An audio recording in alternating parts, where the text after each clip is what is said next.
Então, eu estou colocando aqui para gravar, tá? Tá Não sei se todos concordam, mas acredito que sim. Se alguém não se sentir à vontade, pode Eu falar. tô com a câmera desligada, logo vou ligar, tá, pessoal? Tranquilo. Então, bem-vindos todos. Nós estamos Nós vamos falar sobre um olhar sobre a BNCC. Essa atividade, então, ela integra a Semana Nacional de Ciência e Tecnologia, com o tema, então, a transversalidade da leitura no desenvolvimento da ciência, tecnologia e inovações para o planeta. Eu sou o Brandon, sou aluno do doutorado em letras da Unisc. Junto comigo, então, estão a Karina, que também é doutoranda em letras, e o Felipe, que é mestrando em letras. Nós três somos, então, alunos do programa de pós-graduação em letras da Unisc. Aqui está o cartaz da Semana Nacional de Ciência e Tecnologia. E ficamos muito felizes com a presença de todo mundo. Não sei se eu falei antes. Então, nós vamos, nesse encontro, nós vamos refletir sobre o que é a ciência, o que é a tecnologia, a leitura, e a gente já começa instigando vocês, né, participarem tanto por chat quanto por microfone, a pensar, né, o que é a leitura e se a leitura é uma tecnologia ou não.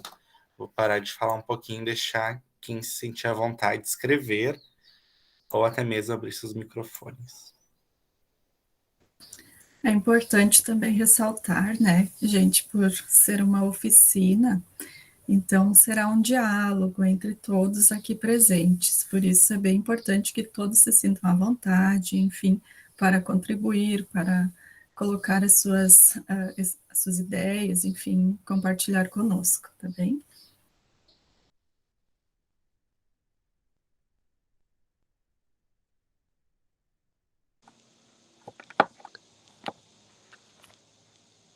Boa tarde, eu sou a Noelle, né? Sou colega da Karina, lá no Martinho Lutero. Parabenizo já vocês pela ideia, pela proposta, né? Até hoje de manhã reforcei ali no grupo dos colegas, mas é bom ficar gravado também, que tem alguns que tem em outros municípios, tem outras escolas que estão em aula. Então, e essa semana a gente tem a nossa parada da rede, então tem alguns colegas que têm aula nos outros, no estado ou em outros municípios, então é muito bom vocês deixarem gravado, né? Eu sou da área da matemática, vou falar um pouco por mim, eu sou da área da matemática, né? Sou professora de matemática. E a leitura para o pessoal da matemática, das exatas, é muito importante, porque a gente precisa de uma leitura que faça sentido. E a gente não tem, é difícil dos estudantes compreenderem a leitura com sentido, com raciocínio lógico. Então, para a gente é bem difícil de trabalhar esse ponto.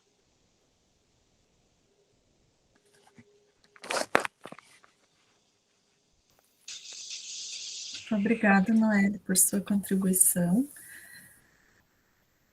Se alguém mais se sente à vontade para abrir o microfone.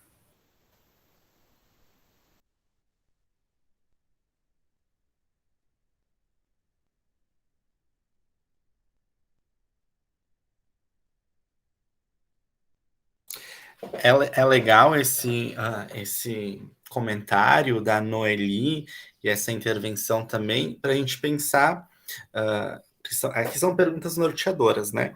E para ver quão importante a leitura é, não só no universo das letras, né? Na aula, não é só, a leitura não compete só a disciplina de língua portuguesa. Assim como a Noeli deve ensinar a ler os alunos dela, ler matemática, nós, né, como professores de português, nós também ensinamos a ler os nossos textos. A professora de geografia possivelmente também ensina a ler, só que ela ensina a ler a geografia, né? Outros processos, outras leituras estão ali implicadas, né? O relatório do PISA, por exemplo, sempre diz isso. Todo professor é um professor de leitura também. Mas que leitura é essa? A leitura da sua disciplina. Eu sou professor de português, eu vou ensinar a ler diferentes textos. né? E como conectar esses textos, essas informações? Sou professor de matemática, vou ensinar a ler matemática. Toda a informação é importante, porque no português a gente sabe que alguns textos eles têm informações que às vezes elas se antecedem, elas vêm depois, e algumas informações que não são tão relevantes para a compreensão. Eu posso deixar de lado alguma informação, mas na matemática talvez o processo de leitura seja outro. Eu preciso pegar toda a informação, porque uma palavrinha pode mudar meu cálculo, né? Pensando na matemática agora, na geografia também, outras informações são relevantes e que no português, na disciplina de língua portuguesa, seriam uma informação que passaria despercebida ou uma informação que seria de segundo plano, não comprometeria a compreensão daquele texto, né? Então, de fato, todo professor também é um professor de leitura, porque ele ensina a ler a sua disciplina e as suas competências, né, que ali estão. Eu vou passar o slide, mas sempre que alguém quiser, pode abrir o microfone, né? A Karina já mencionou isso. E se não quiser abrir o microfone, também pode escrever, que a gente acaba lendo aqui, porque, como a Karina bem frisou, nós estamos aqui num diálogo.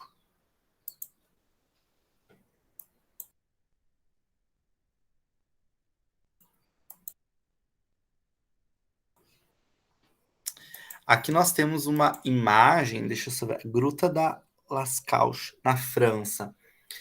Essa imagem aqui, então, representa, no primeiro momento, para mim, pelo menos, um touro, né, um boi, algo desse tipo, né, dessa família desses animais. Não sei se vocês já viram alguma imagem assim semelhante. Vou passar para a próxima. Aqui, Serra da Capivara, no Piauí. Aqui nós também temos uma outra representação de imagem, né, de uma figura, um desenho, que é, então, podemos dizer assim, o início do que vem a ser a nossa escrita hoje em dia, né?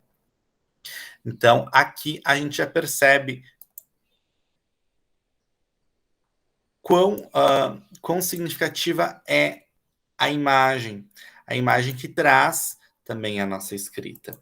E passando aqui, a gente vê, deixa eu só aumentar para mim, porque eu não estou vendo muito.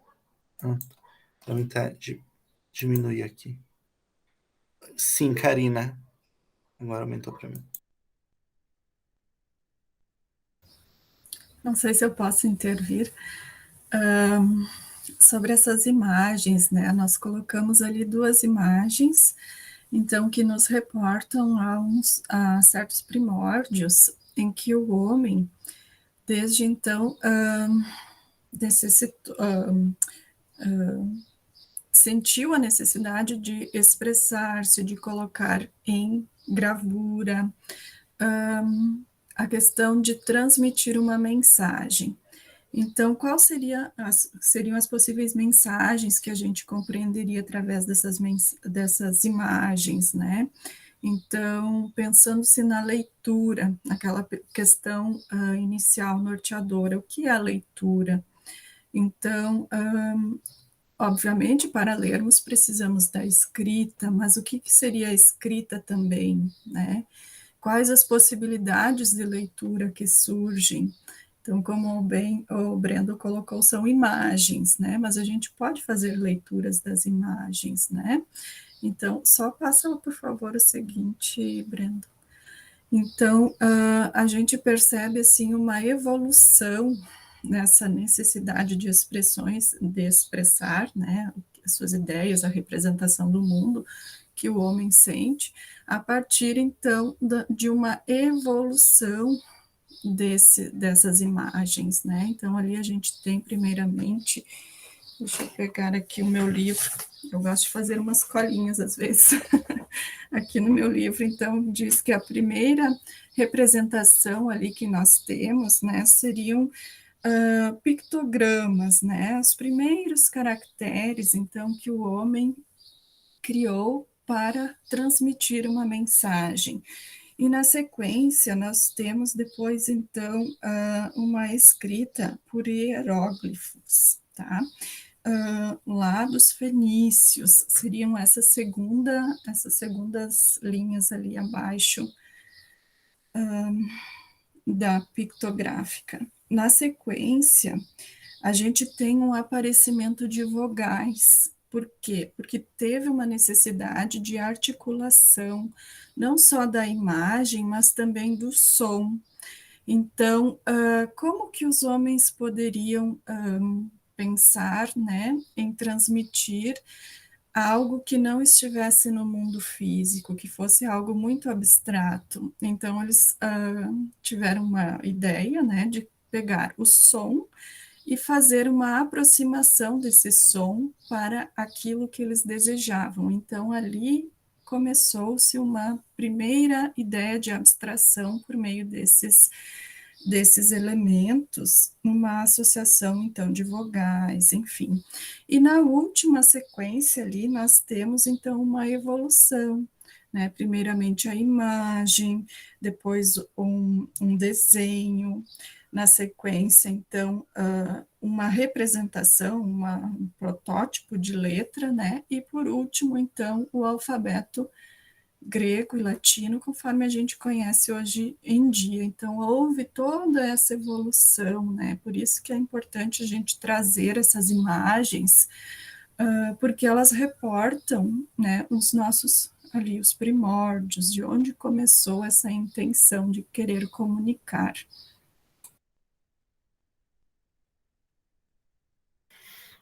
Além disso, Karina, eu queria frisar na tua fala, é importante olhar para essa imagem, né, e entender que a leitura é uma tecnologia, a escrita, né, é uma tecnologia, a escrita é uma invenção e ela vai se adaptando, foi se adaptando ao longo dos anos, né? Isso é muito importante, justamente porque essa oficina ela acontece dentro da Semana Nacional de Ciência e Tecnologia.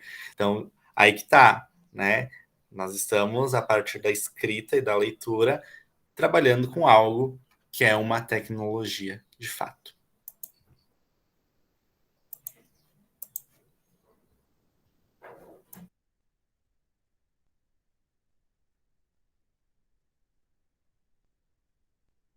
Posso comentar? Então, novamente, então a gente colocou esse título, que é leitura, na intenção de provocação mesmo e também na questão de comentarmos, de falarmos o que a gente pensa a respeito. Então, tem uma autora, Martins, né, que expõe o seguinte: o ato de ler é usualmente relacionado com a escrita e o leitor visto como um decodificador da palavra. Mas então vem o questionamento: basta decifrar as palavras para a leitura acontecer? Então, novamente naquela linha, como que nós podemos fazer uma leitura mais ampla, né? Como podemos ler um gesto, um olhar, uma imagem, um filme, uma obra de arte, né? Os diferentes tipos de sinais, de códigos, de cores, né? Que também transmitem muitas mensagens, de sons, enfim. Então, pensando-se a leitura neste macro, né? Neste momento, e depois a gente então vai afunilando, né, com a questão propriamente que a gente gostaria de tratar na nossa oficina. Não sei se alguém quer comentar alguma coisa.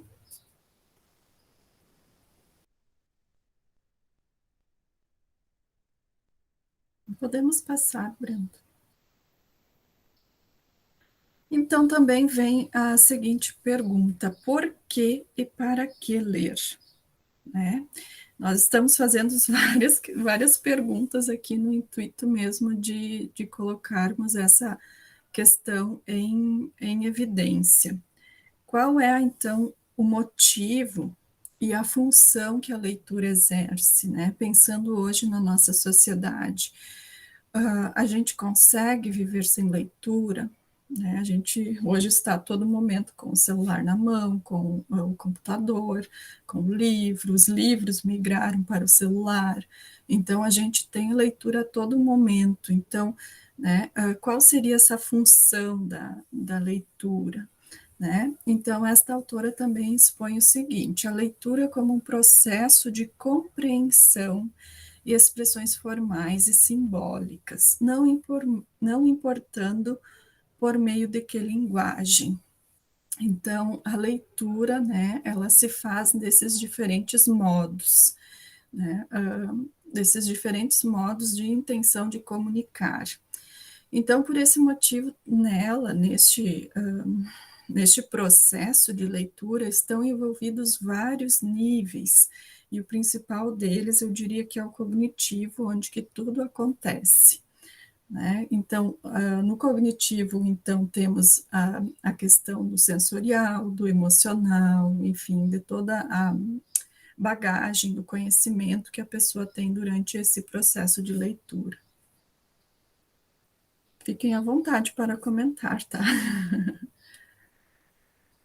Então, a partir dessa reflexão geral do que seria o amplo, macro da leitura, né, nós partimos para a palavra. Como lemos palavras, né? Porque esse é o nosso objeto de trabalho, digamos assim, enquanto professores, né, de língua portuguesa e das áreas próximas. Como lemos palavras? Então, a gente tem toda uma questão física, que começa pela percepção do olho, temos uma questão cognitiva com o cérebro, então nós precisamos de ter uma boa saúde, pelo menos, né, uma boa saúde ocular para ver nesse sentido que estamos a falar, tá, pessoal, de leitura visual, por esse motivo. Então, nesse processo da leitura, a gente tem o reconhecimento das letras, e isso se dá por meio de uma possibilidade que nós temos chamada invariância. A invariância que acontece no cérebro nos permite reconhecer um A maiúsculo de um A minúsculo, mesmo que a gente misture essas palavras, tá? Oi, Silvia, que bom que você veio.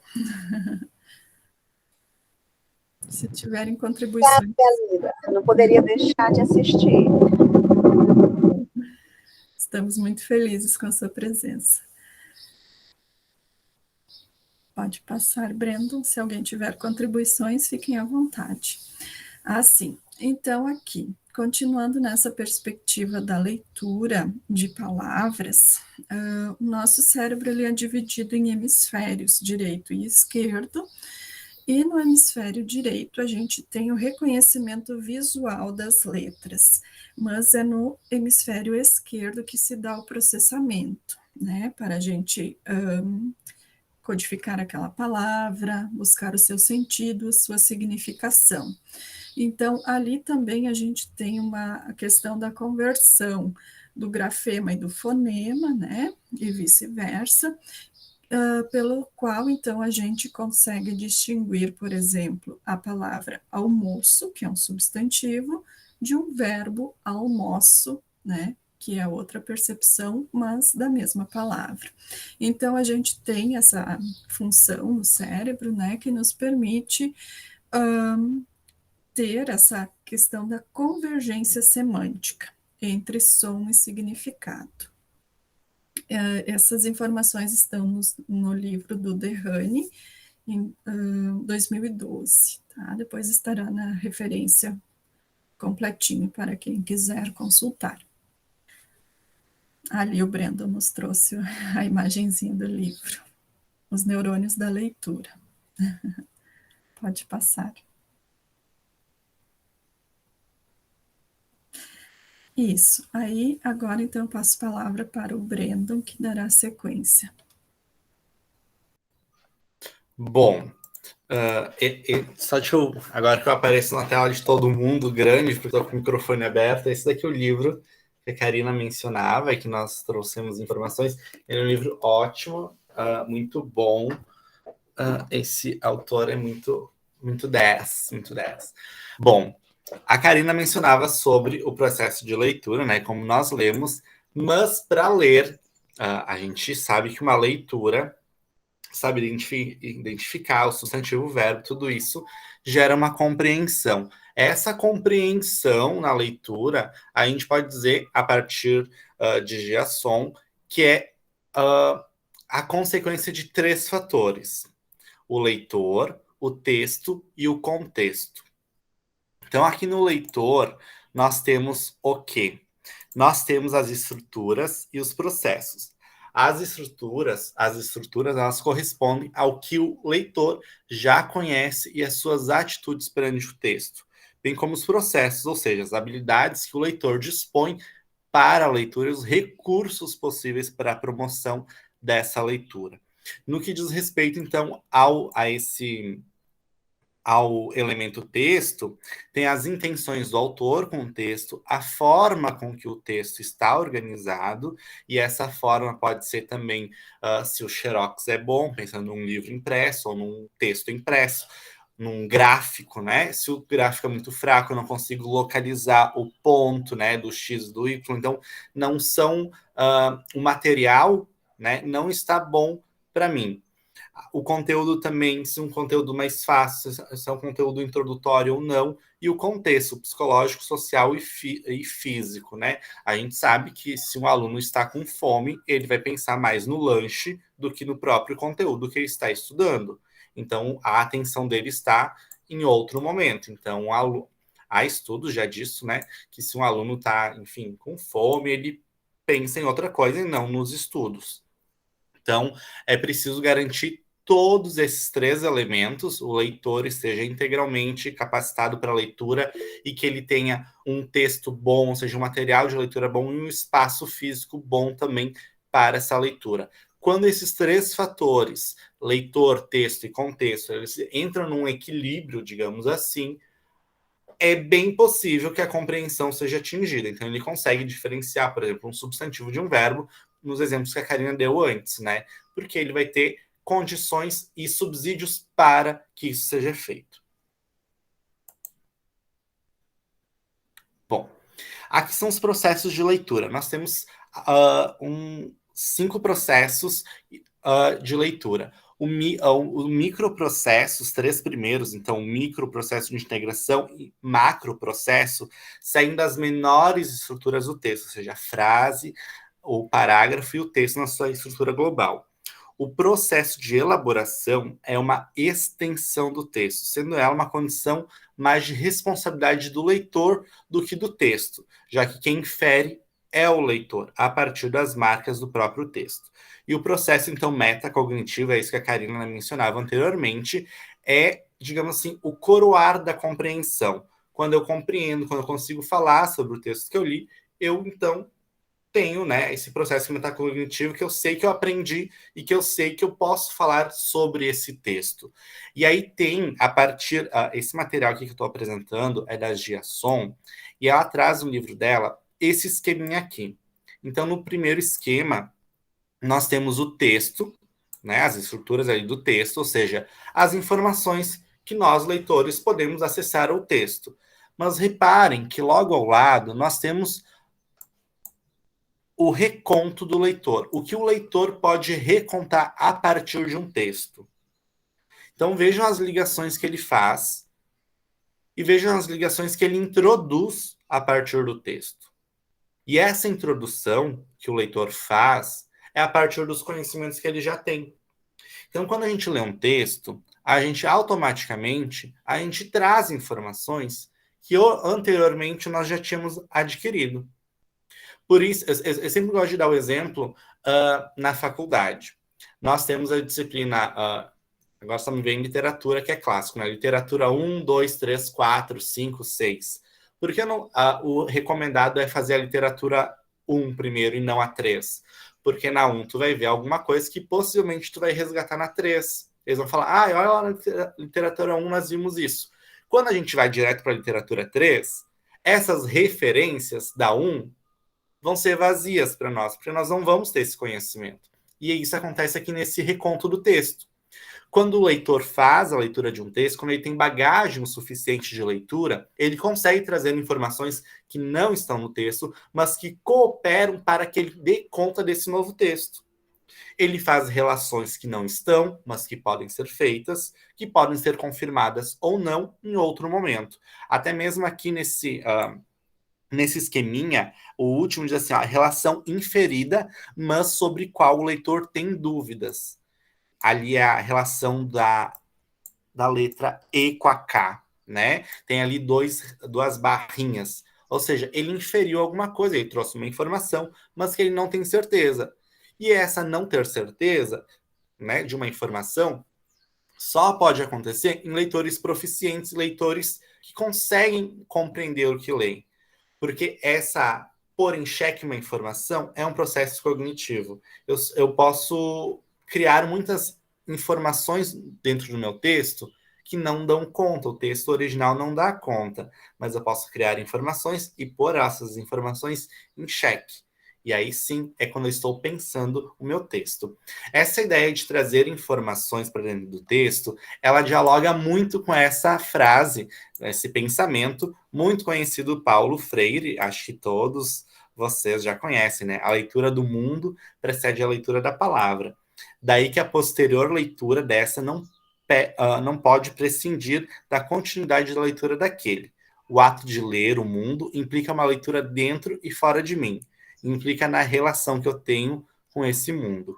Essa é uma frase do Paulo Freire. O link da Unisc não dá muito certo mesmo, né? Eu vou verificar, tá? Qualquer coisa eu Ou crio um qualquer link. coisa, a gente pode pôr o nome aqui no chat, porque depois da gravação fica gravado, né? A gente ganha uma listinha. Isso, ótima ideia, Brandon. Quem Acho que fica até sabe mais fácil. o pessoal coloca então seu nome completo aqui no chat. Obrigada, Silvia. Desculpa, Brandon. Capaz. Essa, então, é um pensamento assim, clássico do Paulo Freire, né? A leitura precede, mas que ela dialoga também com os estudos do Leffa, por exemplo, em que ele diz que, então, que a leitura é um processo de representações. Então, para o autor, a leitura é possível, pois reconhecemos algo, então, o que eu leio, por intermédio do nosso conhecimento de mundo, já que ler é reconhecer o mundo através de espelhos. E aí ele traz uma ideia de espelho, de que eu vou refletir alguma coisa que eu já li. Por isso, essa ideia do espelho. Nessa visão de leitura, então, o autor dá a ideia de que o leitor apenas lê aquilo que em outro momento já leu no mundo, como enfatizado por Leffa, quando reconhece que a verdadeira leitura só é possível quando se tem um conhecimento prévio desse mundo. Então, pensem vocês, quando vocês leem um livro, né? Vamos supor agora que eu preciso dar uma aula de orações subordinadas substantivas, né? Eu já tenho esse conhecimento. Aí eu vou fazer o quê? Eu vou lá na minha gramática, eu dou uma olhada por cima só para lembrar alguma coisinha ou outra. Eu não preciso me debruçar sobre os estudos e decorar, aprender de novo todos os exemplos, porque eu já sei. Então, esse é um exemplo pobrezinho, mas é mais ou menos desse sentido aqui. Tá? Seguimos. Partimos então das contribuições de Leffa e do pensamento apresentado anteriormente. Indica-se como principal contribuição do autor para essa investigação a teoria dos esquemas. A teoria, então, dos esquemas, ela diz o quê? Deixa eu só voltar aqui. Aqui. Vou voltar para esse esqueminha aqui, que fica mais fácil para eu explicar a teoria dos esquemas. Eu só consigo resgatar, por exemplo, uma informação que inicialmente não estava no texto, porque em outro momento já li a informação ou eu consigo conectar. São blocos, são redes de conhecimento. Então, a letra L, que inicialmente não estava no texto, eu consigo acionar ela, porque em outro momento eu já conhecia a letra L, eu já acionei esse conhecimento, esse bloco, este esquema. E isso funciona tanto para a língua portuguesa, como para a matemática, para a geografia, né? Pensando agora que a Noeli tinha dado o exemplo, mencionou, né, sobre a matemática. Então, esses conhecimentos, eles são resgatados toda vez que nós, né, estamos lendo um texto e precisamos dar conta desse novo texto. Essa, então, é a teoria dos esquemas que o Leffa menciona. Deixa eu só avançar aqui, só um pouquinho.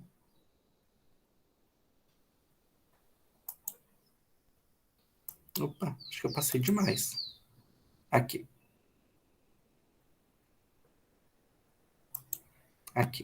Contudo, o que são os esquemas, né? Podem ser entendidos como estruturas abstratas construídas pelo próprio indivíduo para representar a sua teoria do mundo.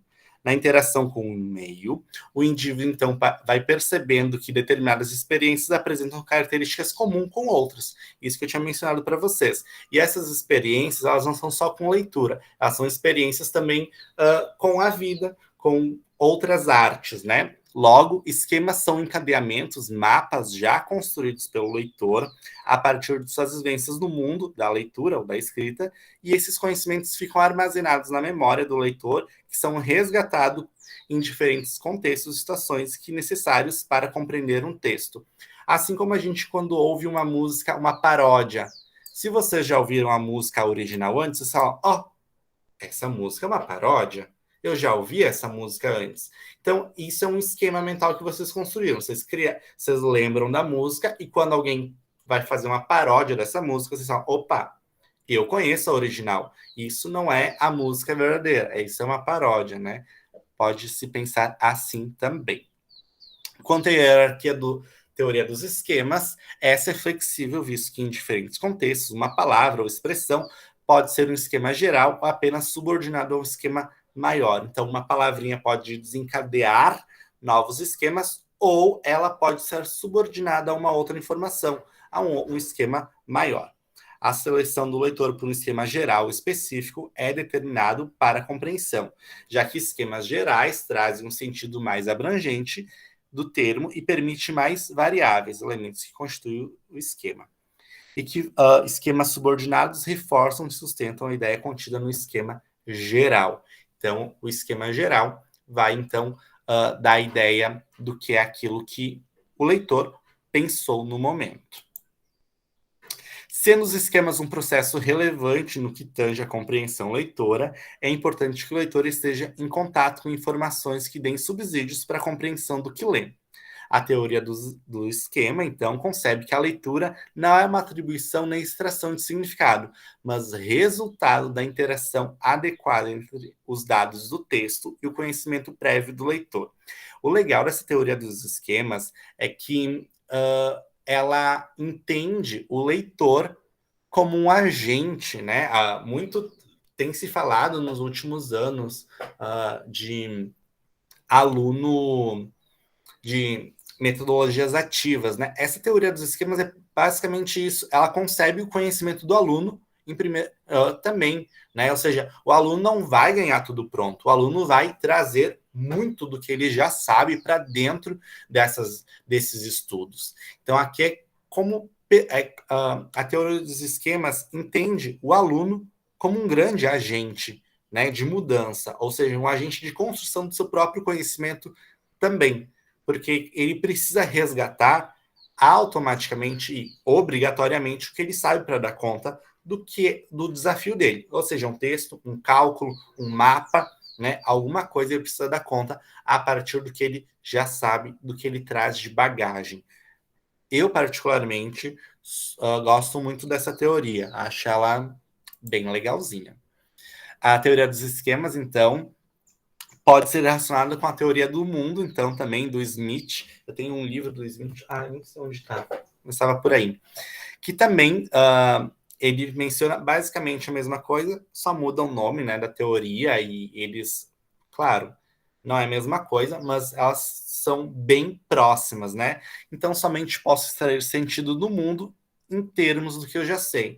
Então, eu posso pensar numa cadeira, eu posso pensar que um elefante pode sentar numa cadeira? Bom, primeiro eu tenho que saber o que é um elefante e uma cadeira, e eu posso fazer essa relação. Do contrário, se eu não sei o que é uma cadeira, eu posso dizer sim, um elefante pode sentar numa cadeira. Então, não tem como eu pensar coisas que eu não sei do mundo, né? Então, eu preciso conhecer o mundo, explorar o mundo, para então fazer relações entre ele. Entre ele e nele também, né? Passamos. Acho que alguém gostaria de mencionar alguma coisa? Falo bastante e um pouquinho rápido às vezes. Karina. Só gostaria de comentar com essa questão um exemplo que me ocorreu agora Isso é muito comum quando a gente trabalha, por exemplo, com tirinhas, né? Com textos assim mais pragmáticos. Se o aluno não tem conhecimento de uma palavra, por exemplo, toda a explicação, toda poderá ser prejudicada. Então, por esse motivo é importante, né? O conhecimento do aluno, né? E fazer todo um trabalho de pré-leitura, né? Ativando os conhecimentos prévios do aluno antes de propriamente adentrarmos no texto. Então, isso também ajudará para a compreensão. Às vezes, Noeli, eu vou ter que te usar como exemplo. Agora eu vou, tá? Desculpa. Mas às vezes eu fico pensando na aula de matemática, né? Pode A usar. gente, tá. A gente sabe que, por exemplo, o produto, eu acho que é o resultado da soma, né? Se eu estiver errado, tu me corrige. Às vezes o aluno não compreende que ele deve somar as coisas porque ele não sabe o que é produto. Ele só sabe o total, né? Ele é acostumado assim desde lá da educação mais do quinto ano, educação base, bem dos anos iniciais. Agora tinha me fugido da palavra, dos anos iniciais. Eles dizem, qual é a soma, o total, qual é o total? Aí chega no sexto ano, sétimo ano, aí o professor de matemática passa a usar outro termo. Qual é o produto? Meu Deus, o que é produto? Produto é o que eu compro no mercado e deu, né? Às vezes um nomezinho, que é isso que a Karina mencionava, um nome muda tudo. Um nome abre um leque de possibilidades e significados que anteriormente o aluno não tinha.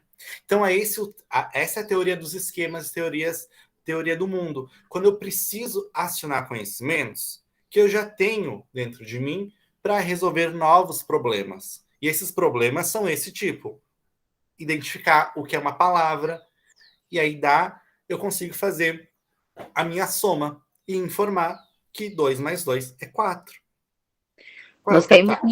Nós caímos muito nesse problema e é uma lacuna que vem, não é nem dos anos de sempre, né?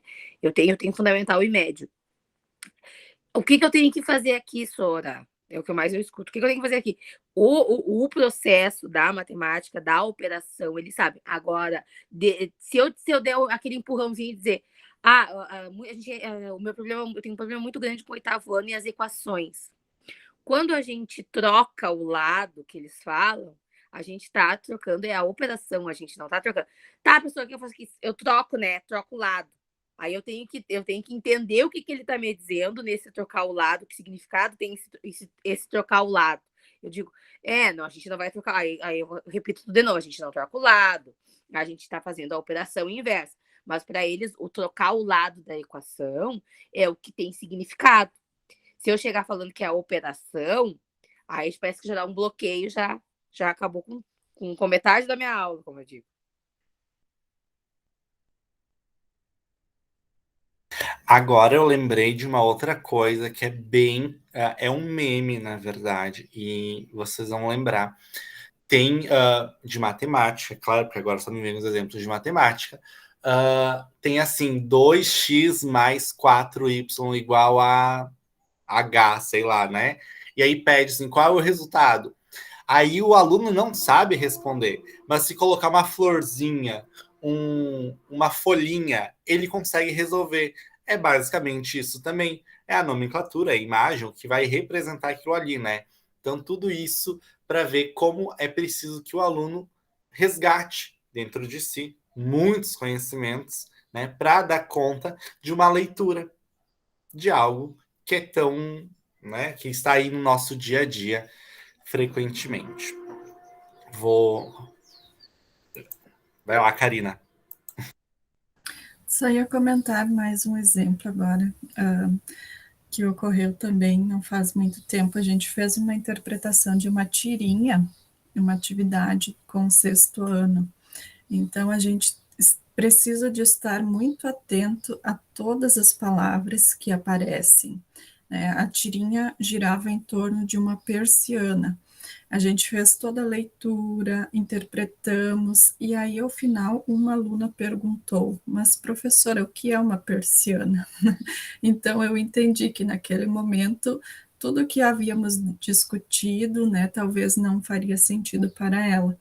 Então, especialmente alunos de sexto ano, a gente precisa estar muito atento, né, a tudo que está, todas as palavras, imagens, todos os elementos de contextualização, para que isso, para que todas essas informações façam sentido para o estudante, para que ele consiga o resultado, né? Obviamente, essa estudante ou esse estudante, agora não lembro, nunca teve contato com esse objeto, então para ela não teria significado naquele momento.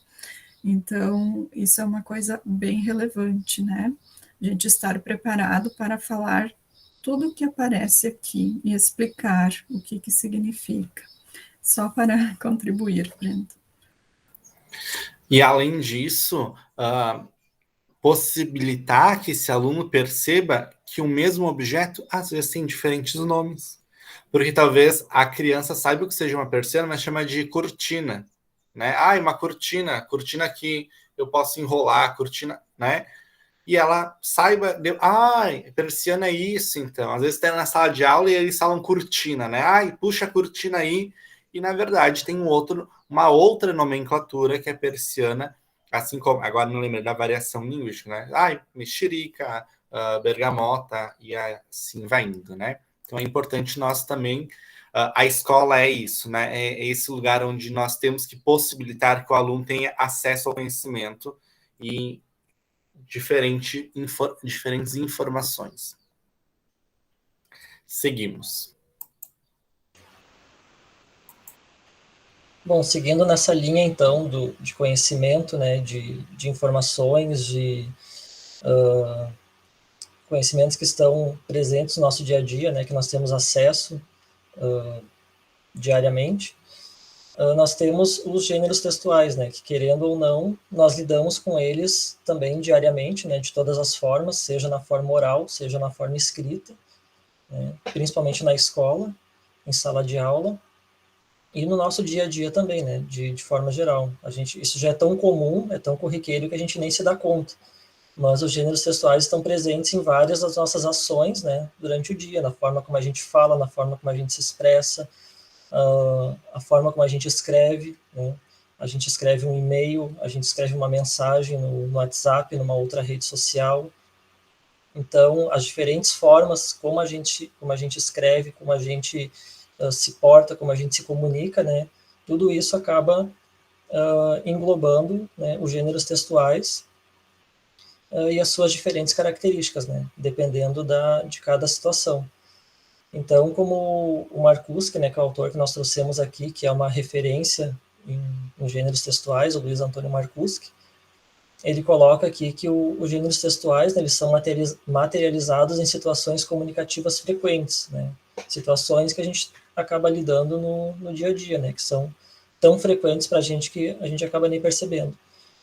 E segundo ele, os gêneros são formas textuais escritas ou orais bastante estáveis, histórica e socialmente situadas, né?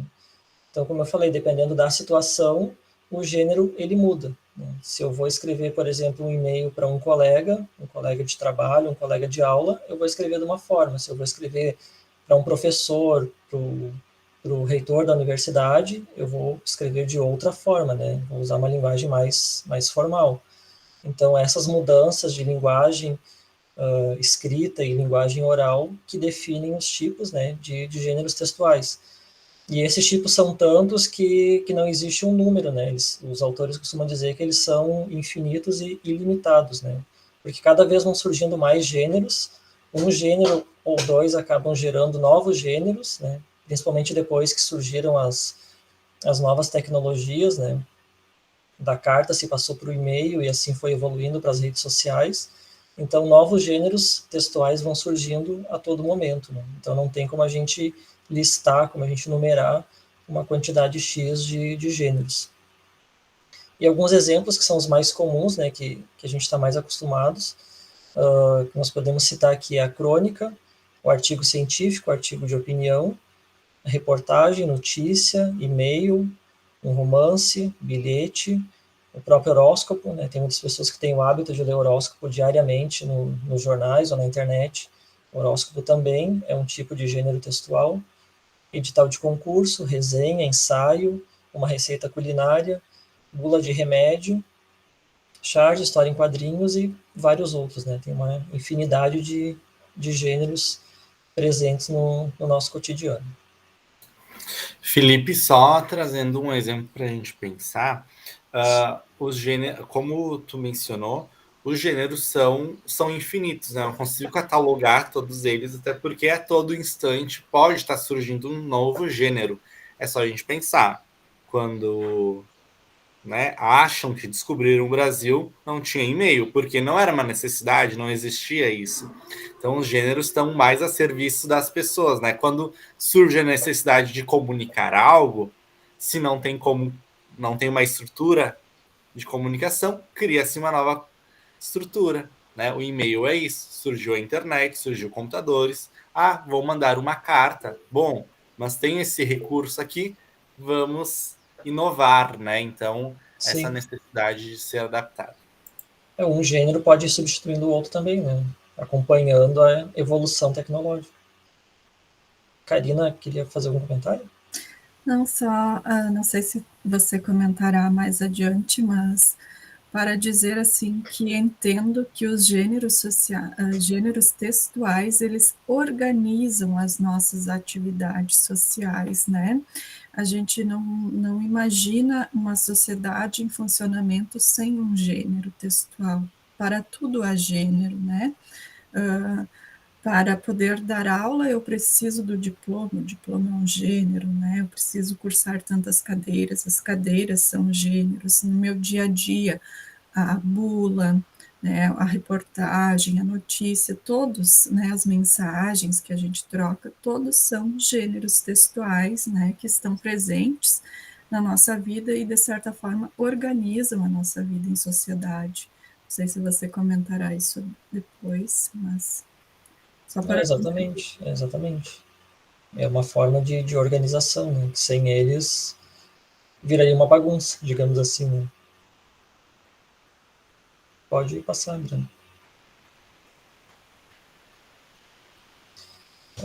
E aqui nós trazemos também uma fala de uma outra autora, também falando sobre gêneros textuais, que é a Carla Coscarelli, que, por sinal, nosso colega Breno gosta muito dela. E ela, segundo ela, os gêneros, né, quando ensinados em sala de aula, né, pelos professores, o objetivo não deve ser simplesmente fazer com que os alunos decorem, né, as características, decorem o que é cada um dos gêneros, né, conforme ela, vou ler aqui a fala dela para ficar mais claro, né. Gênero não deve ser matéria a ser dada ou conteúdo a ser cumprido. Nossos alunos não precisam ficar classificando textos em gêneros, nem saber de cor as características de todos os gêneros textuais. Isso nem seria possível, dada a quantidade imensa de gêneros textuais existentes e a grande variação que há em cada gênero, né? Então, conforme a gente mencionou antes, a quantidade é tanta que nem se o professor quisesse que os alunos decorassem, né, todos os tipos, todas as características dos gêneros, isso não ia ser possível.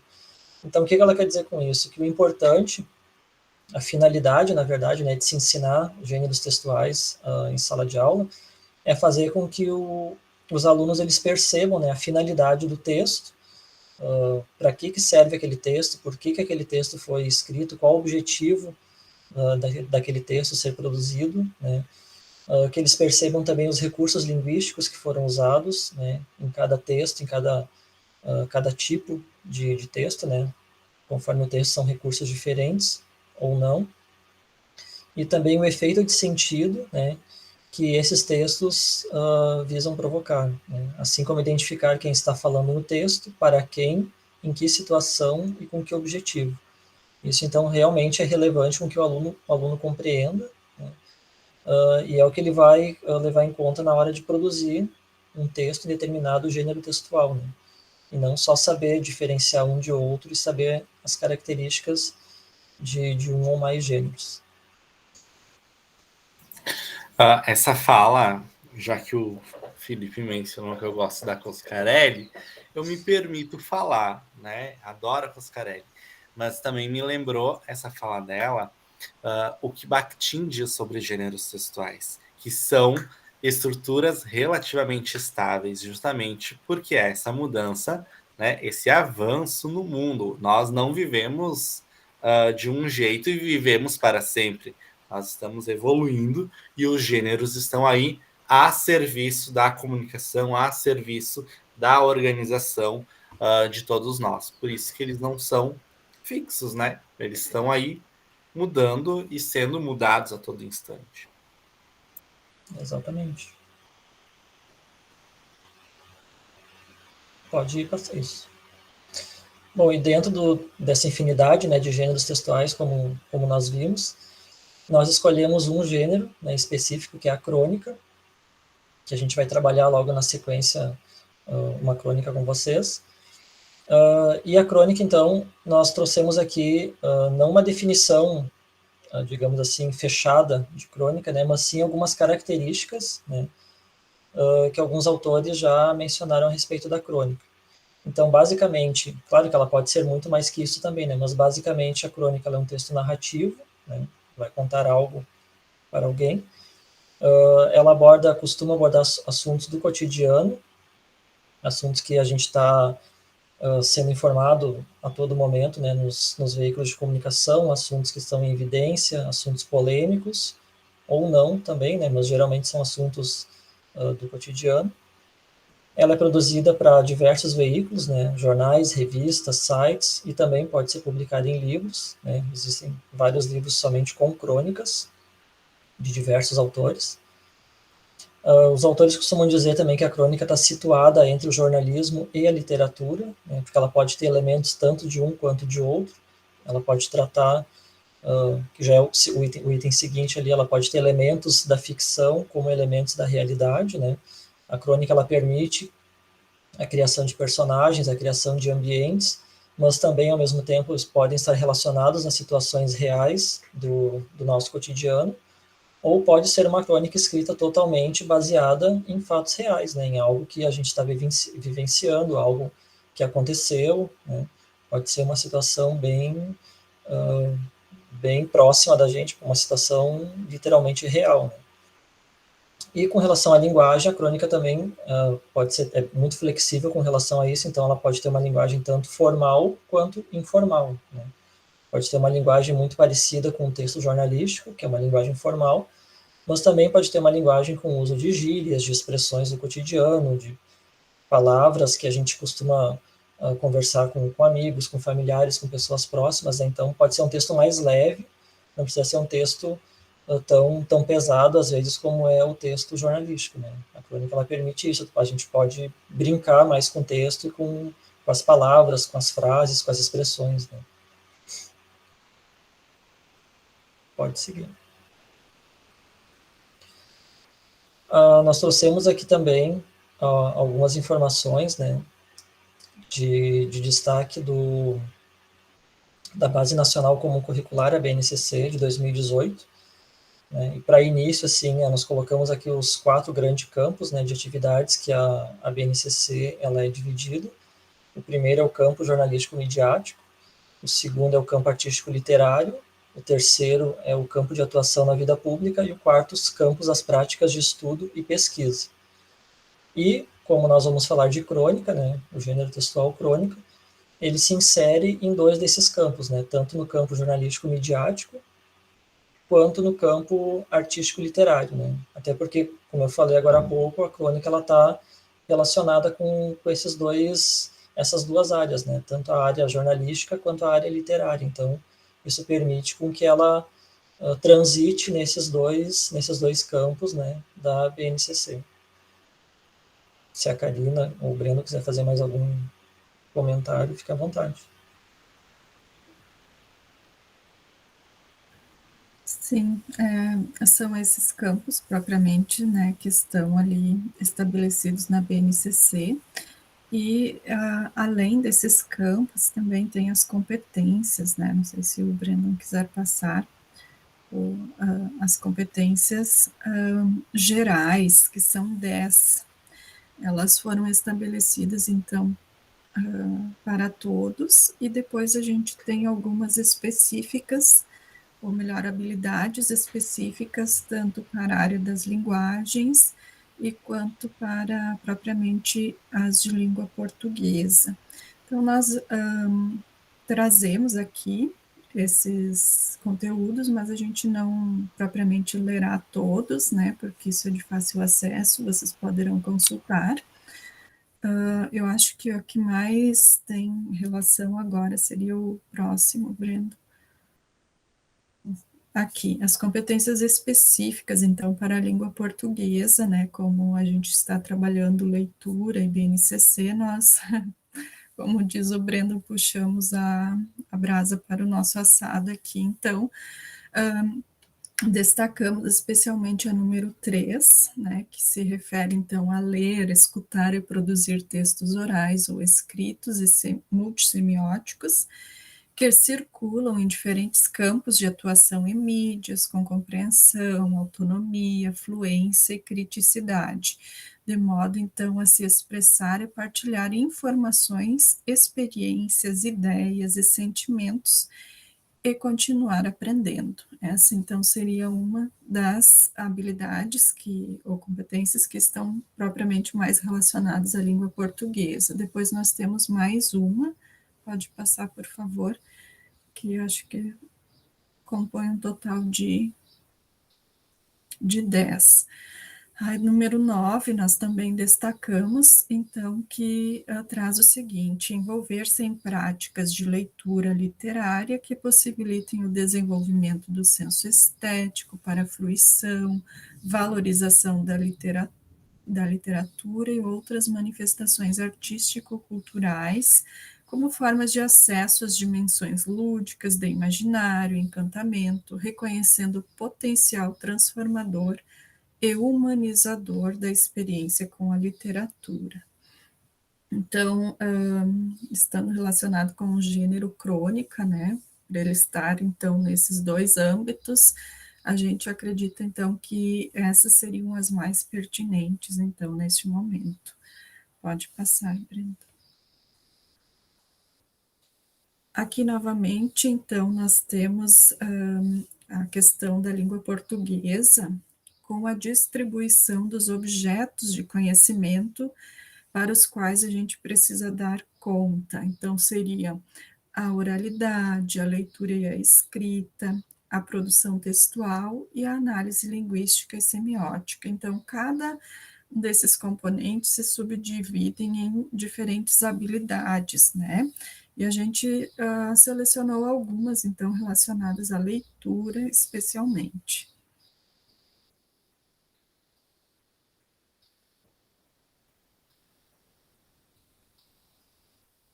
Aqui nós trazemos, então, um pouco da parte do documento. Nós vamos trabalhar com crônica neste momento, né? Então, trazemos a abordagem do campo jornalístico midiático para a leitura e também as competências e estratégias necessárias para o desenvolvimento da ação.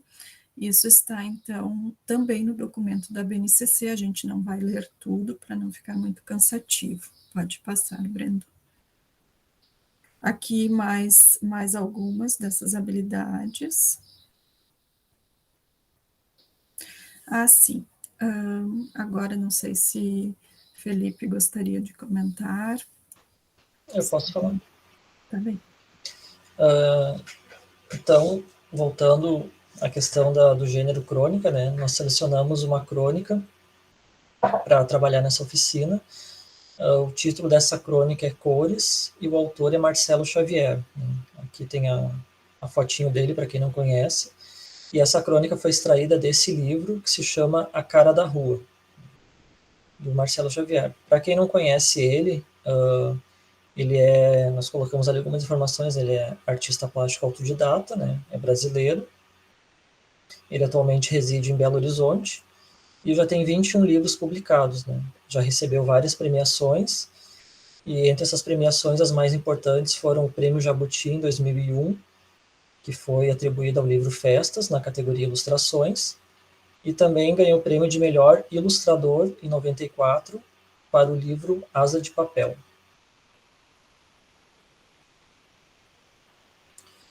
E agora, novamente, nós faremos mais algumas provocações para vocês, né? Mais alguns questionamentos a respeito desse livro, né? A primeira delas é: que percepções você tem a partir do título do livro? E a segunda: que expectativas você tem a partir do título da crônica? Daí o Breno pode voltar um slide ali só para que eles possam ver de novo. Então, ali está a capa do livro, né? O título A Cara da Rua, né? Que percepção, que impressões esse título transmite para vocês.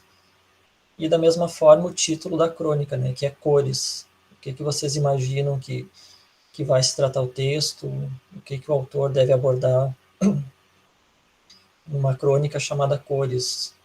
Aí fica à vontade também para abrir o microfone quem quiser falar, ou se não, no chat vocês podem escrever também.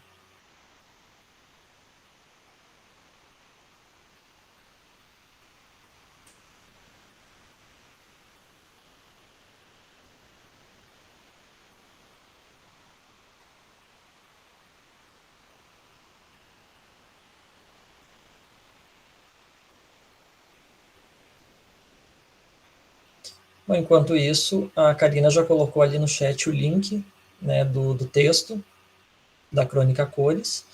Vocês podem acessar e a gente vai dar uns minutinhos daí para vocês fazerem a leitura do texto e depois nós voltamos para fazer mais alguns comentários. Mas fiquem à vontade se quiserem se manifestar durante esse tempo. Deixa eu só comentar uma coisa. Eu acho que tem gente com celular participando da atividade. Não seria melhor, talvez, eu compartilhar a tela e fazer a leitura? Daí todos nós lemos juntos? Pode ser? Eu acho que sim, pode ser sim. Vou compartilhar, então.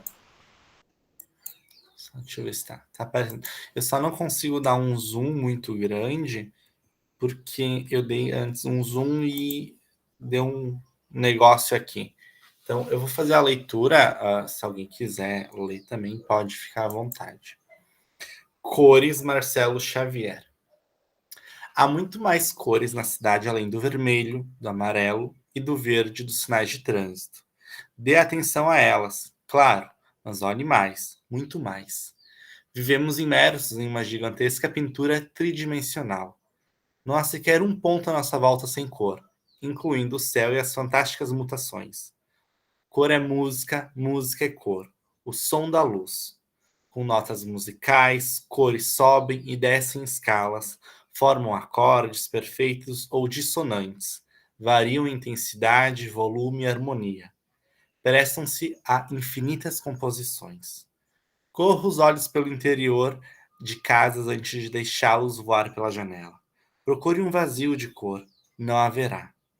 Onde termina uma, outra sucede, e assim infinitamente.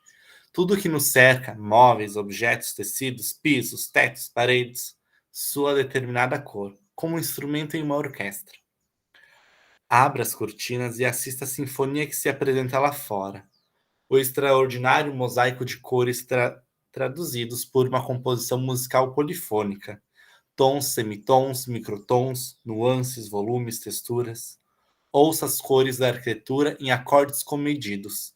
Pianíssimo e bege, brancos, cinza, belos, os contrapontos fortes e fortíssimos dos ipês amarelos, dos flamboyás vermelhos, das quaresmeiras roxas.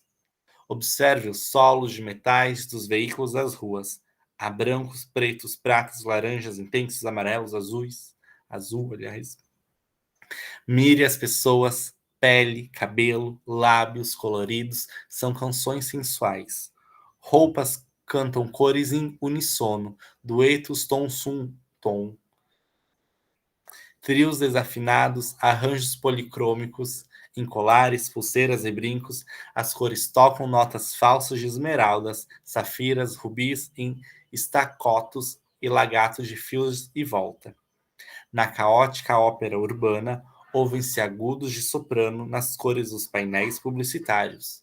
Em outra área, a dos margens imundas do rio social, sob os palcos da cidade espetáculo.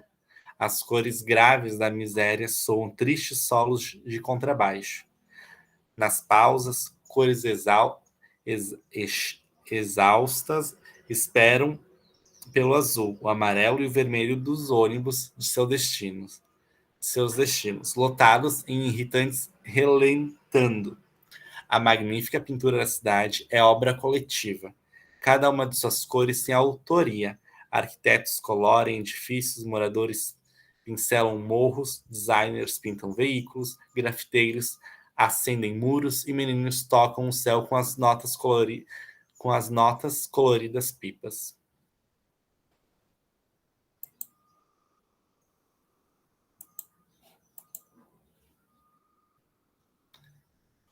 A leitura não foi a melhor, mas deu para compreender um pouquinho.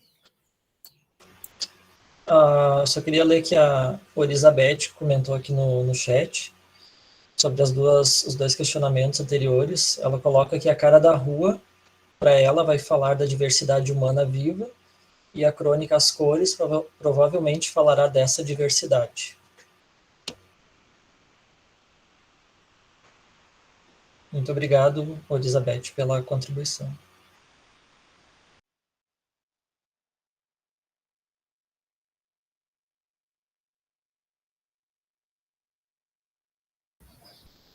Bom, sobre a crônica, então, muito obrigada, Brandon, pela leitura. Eu achei muito inspiradora, né? Comentando um pouquinho sobre as expectativas, achei muito inspirador, tanto o título do livro quanto o título da crônica. E agora, então, a gente propõe umas atividadezinhas, né? Uma tarefa, como é uma oficina, então a gente pede também a participação, enfim. Então, tem duas perguntas também relacionadas ao texto propriamente, né? Após a leitura, as suas expectativas foram atendidas? Que sensações o texto lhe provocou? Então, podem ficar bem à vontade e abrir o microfone para falar.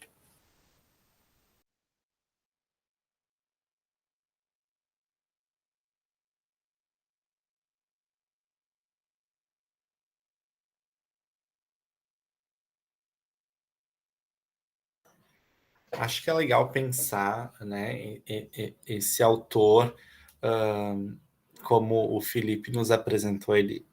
Eu também não conhecia esse autor até a Karina mencionar sobre ele para a oficina, né? Mas ele sendo um artista plástico que, né, ele tem propriedade para falar sobre cores, né? E se nós formos pensar de fato, até o branco é uma cor, né? Por mais, né, seja uma cor assim, às vezes a gente pensa que cor é a ausência de cor, mas na verdade o branco é uma cor. E eu acho que esse texto, particularmente para mim, ele me provoca a se dar conta de que eu estou inserido num contexto e de que é preciso olhar as coisas ao meu redor, porque a nossa vida é tão corrida às vezes que nós nem nos damos conta do que acontece. Por exemplo, vou dizer uma coisa para vocês. Hoje eu estou morando num prédio no qual eu nem sabia que existia. E eu passava na rua desse prédio durante 2 anos e eu nunca vi esse prédio. Eu comprei um apartamento no prédio que eu nunca tinha visto. O prédio já estava erguido quando eu comprei e eu nunca tinha visto o prédio. Quando eu precisei comprar um apartamento, eu me dei conta que existia um prédio aqui nessa rua que eu passava. Então, é isso, né? Que a gente não se dá conta nem do colorido, né? Às vezes a gente espera um arco-íris no céu depois de uma chuva, quando na verdade é só olhar para o lado e tem muito mais cores do que o próprio semáforo, como ele menciona logo no início do texto, né? Que há muito mais cores do que o vermelho, o amarelo e o verde do semáforo. Há uma sinfonia de cores, como ele menciona no texto.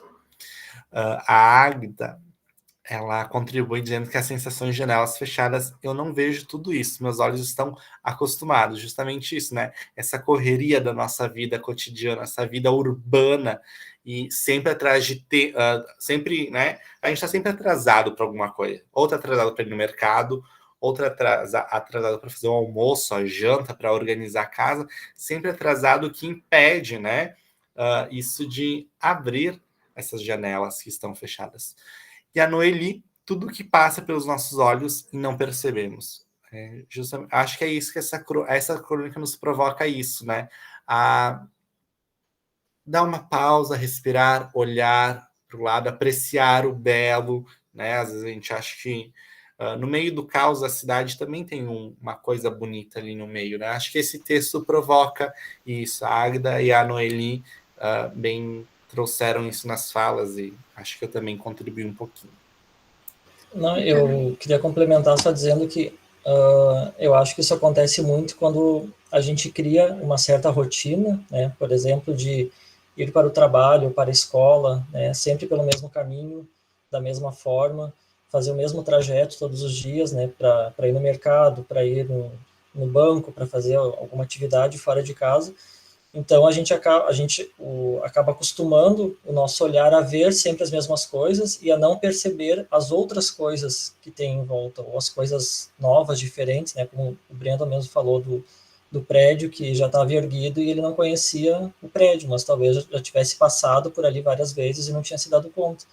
Então acho que isso é muito comum acontecer no nosso dia a dia, né? A gente acaba meio que focando só naquilo que a gente já sabe, que a gente já está acostumado naquele trajeto, naquele caminho, já está acostumado a ver sempre as mesmas coisas e a gente não percebe quanto mais existe em nossa volta, né? Quanto mais cores, mais coisas, né, estão ao nosso redor. Bom, eu gostaria de dizer, então, que esse texto, ele mexeu muito com os meus sentidos, né? Primeiramente, já a própria palavra cores. Cores, né, já ativa determinado frame, né, usando o linguajar agora aqui, os frames das cores, né, pensando propriamente nelas. E também a questão dos sentidos, quando o autor afirma cor é música, música é cor, o som da luz. Eu achei fantástica essa definição dele. Então, a gente vai associando os vários sentidos, né, e eles vão emergindo. Então, também mais adiante no texto, ele refere, e isso agora eu parto para um outro ponto, que é o conhecimento das palavras. São muitas palavras aqui que a gente não conhece, né?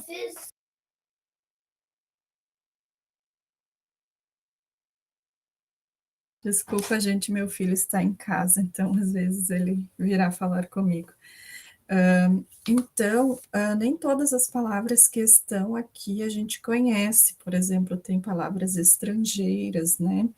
E também uma delas que chamou bastante a minha atenção foi a palavra área.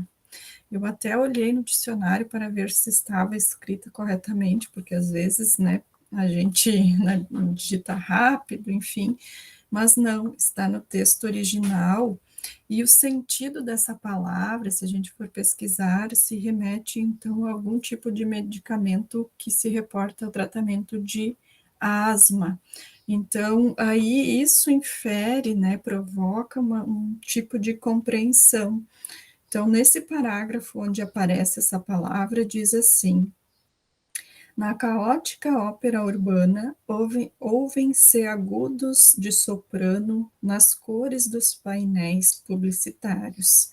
Em outra área, a das margens imundas do rio social, sob os palcos da cidade espetáculo, as cores graves da miséria soam tristes solos de contrabaixo. A gente percebe como a professora Elizabeth colocou ali a questão da diversidade, né, da cidade.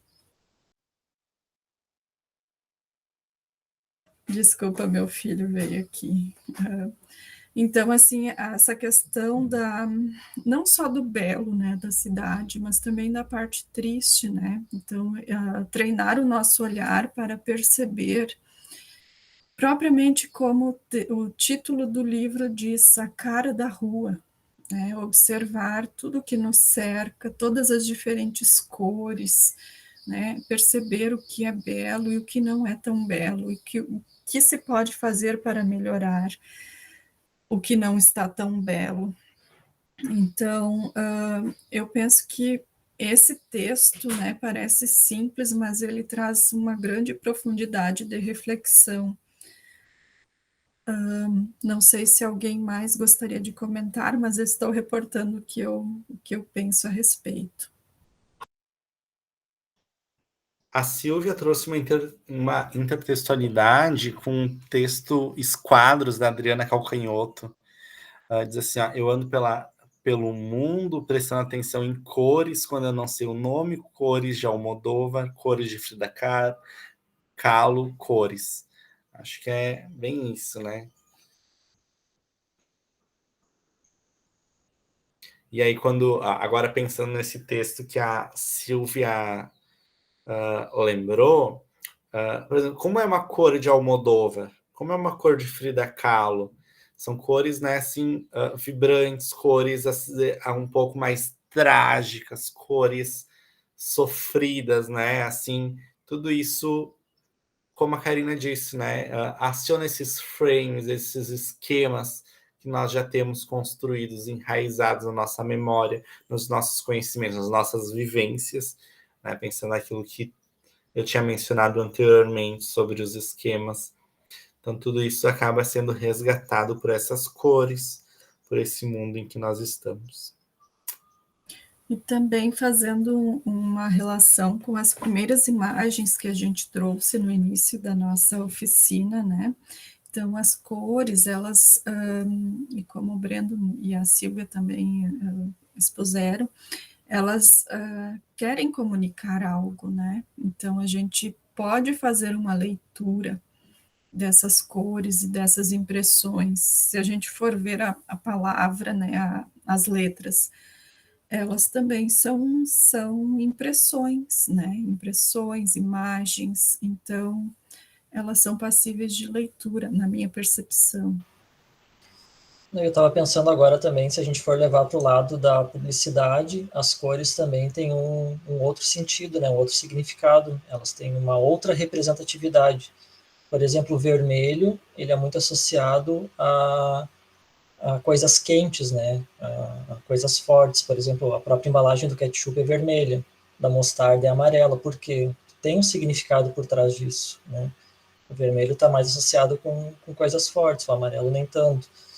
O azul geralmente é associado com coisas frias, coisas geladas, né? É a cor azul, que é mais, digamos assim, mais leve.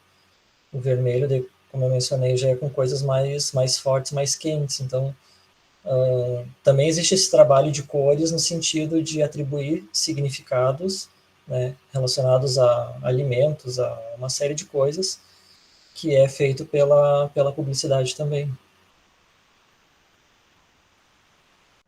Tem até, agora eu me lembrei a Polishop vende tudo, né, gente?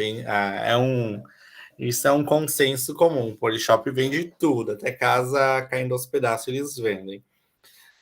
E eu lembro de uma propaganda agora, né, disso que o Felipe mencionou, que tinha uma terapia de cores, né?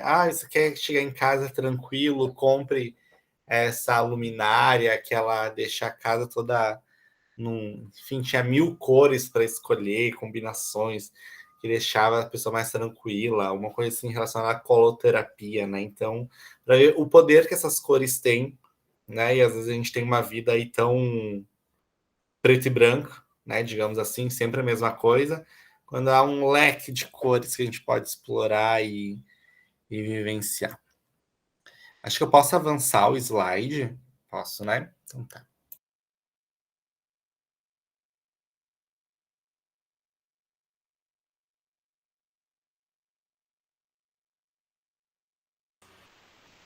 Bom, aqui são mais algumas considerações, né, que nós trouxemos a respeito da crônica Cores, né?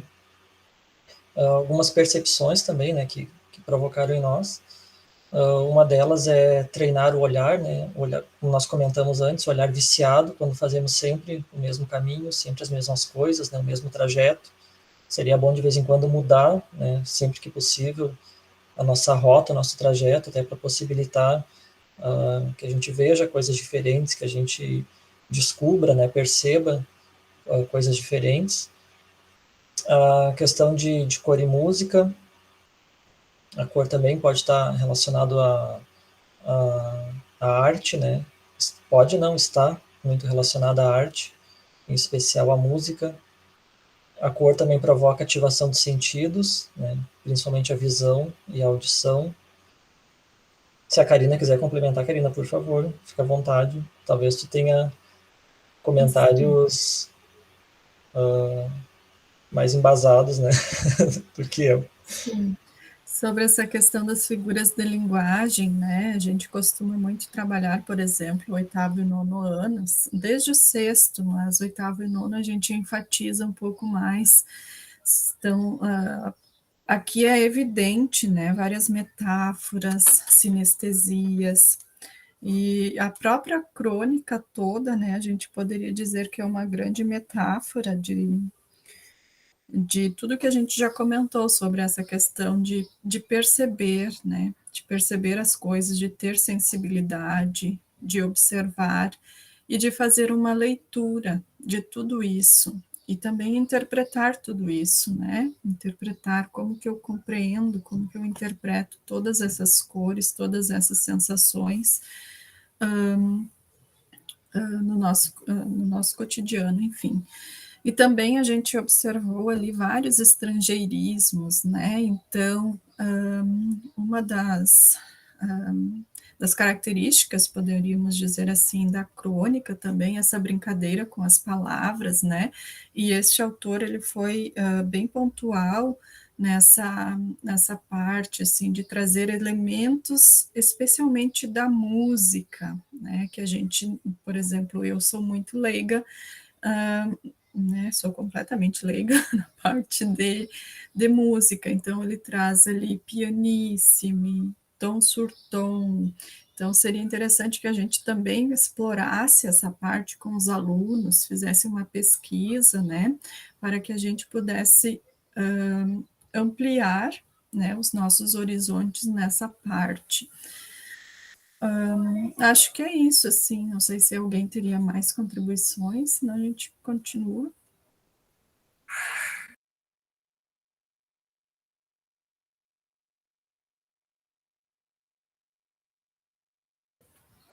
Aqui também a gente traz, então, algumas possibilidades de trabalhos interdisciplinares com esta crônica, pensando-se, então, na parte do espaço geográfico, né? A gente observa muito, por exemplo, a professora de geografia trabalhando com as modificações espaciais, né?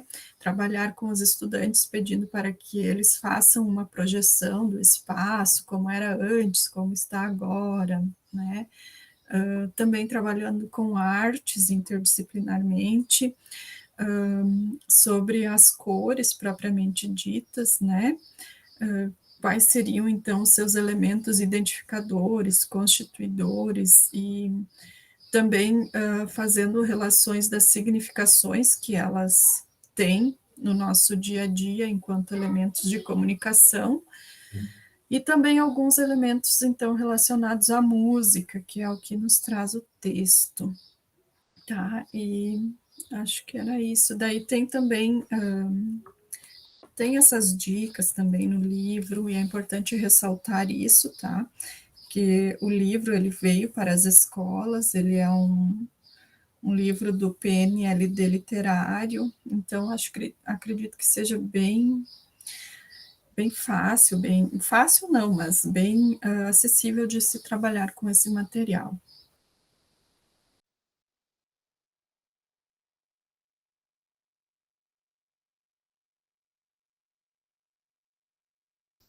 Aqui, então, uma passagem que a gente selecionou da crônica, né, que diz o seguinte: a magnífica pintura da cidade é obra coletiva. Cada uma de suas cores tem autoria. Arquitetos colorim edifícios, moradores pincelam morros, designers pintam veículos, grafiteiros acendem muros e meninos tocam o céu com as notas coloridas das pipas. Então, a gente selecionou essa passagem da crônica, então, como um elemento de finalização do nosso trabalho.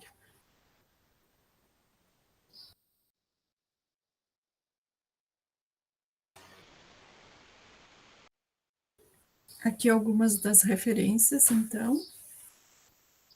E o nosso muito obrigado.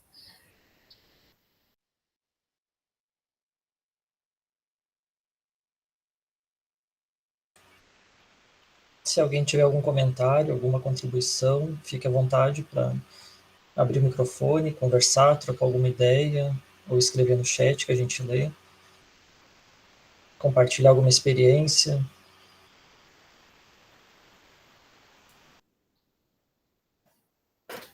No mais, agradecemos muito a participação de vocês. Obrigado, Noeli, por me deixar te usar como exemplo e me apropriar da tua disciplina também para os meus exemplos, que da minha disciplina todos fugiram e tu foi à luz dos exemplos hoje. Muito obrigado. Eu que agradeço a participação, é sempre bom ouvir, né? Às vezes a gente não para. Hoje a gente está de recesso, foi o momento que eu pude sentar e como é bom ouvir, porque a gente acaba fazendo 20 coisas ao mesmo tempo, né? Hoje eu consegui sentar, refletir sobre o aprendizado da tarde, então tô bem contente, parabéns pelo trabalho de vocês. A função da interdisciplinaridade a gente vem trabalhando bastante, né, Karina, lá na escola. Então, esse texto, assim, é um texto que pode ser bem trabalhado com os alunos de qualquer idade, por mais que tenha algumas palavras um pouco mais rebuscadas que eles podem pesquisar para saber, né, o que é, mas o ver ao redor e ver o olhar deles é bem interessante, é uma ideia muito boa de trabalhar. E os meus parabéns quando precisarem contar conosco, a gente tá à disposição, né? A Beth ali tá falando para vocês também, então meus parabéns. Então.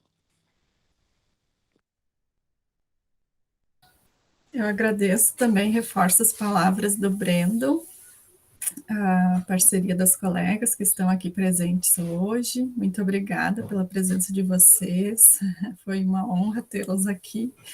E também dos colegas, né, que a gente trabalhou juntos, enfim, agradecer a todos, ao programa também, professora Rosângela, todo mundo. Turma dispensada, pessoas fiquem bem, bom descanso, boa semana de recesso para vocês de Santa Maria, que vocês fiquem bem e consigam relaxar um pouquinho, né? Felizes que vocês puderam participar conosco desse momento aqui, que também é importante, né? Como a Noeli mencionou, é bom, né? Ouvir, oxigenar algumas ideias que nós já temos, é sempre bom. Então, que possamos nos reunir em outros momentos também de forma presencial e virtual, certo? Obrigado também pela participação de todos. Foi muito gratificante passar essa tarde com vocês.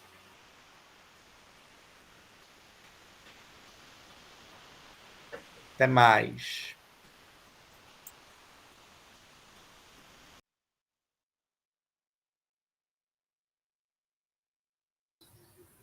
Bom, gente, não sei qual foi a impressão de vocês. Está gravando ainda. Está gravando? Sim. Eu tinha parado de gravar. Ah, tá, aqui. Agora sim.